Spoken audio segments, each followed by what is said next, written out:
Salim Shimi has a university degree in geography. He's held a series of odd jobs since graduating, and for the past 5 years, he's been a waiter in this Tunis cafe.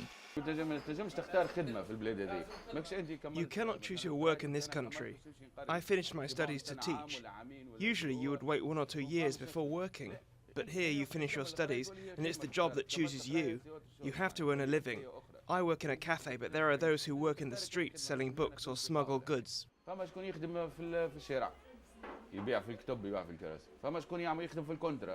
Like Salim, thousands of Tunisians who pursued higher studies have had to change their profession and lower their professional expectations. The majority of jobs created in Tunisia are low-skilled, in a country that sees 60,000 new university graduates a year. The unemployment rate is approaching 15% of the workforce.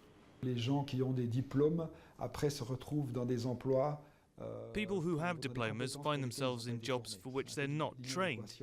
It's what we call inadequate or underemployment.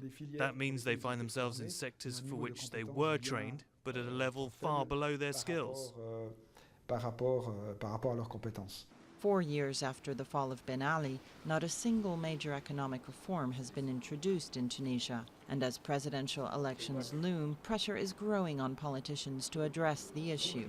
Ce n'est pas facile de créer cette valeur ajoutée en Tunisie parce qu'il It's not easy to create this added value in Tunisia because we had to train our engineers to be able to develop value-added solutions. But it's possible. What we would like is for the authorities to cover this training. plutôt les autorités qui prennent en charge ces formations. For many Tunisians, the 2011 revolution held the promise of a brighter and more prosperous future. As they vote for their next president 3 years on, that hope is beginning to fade.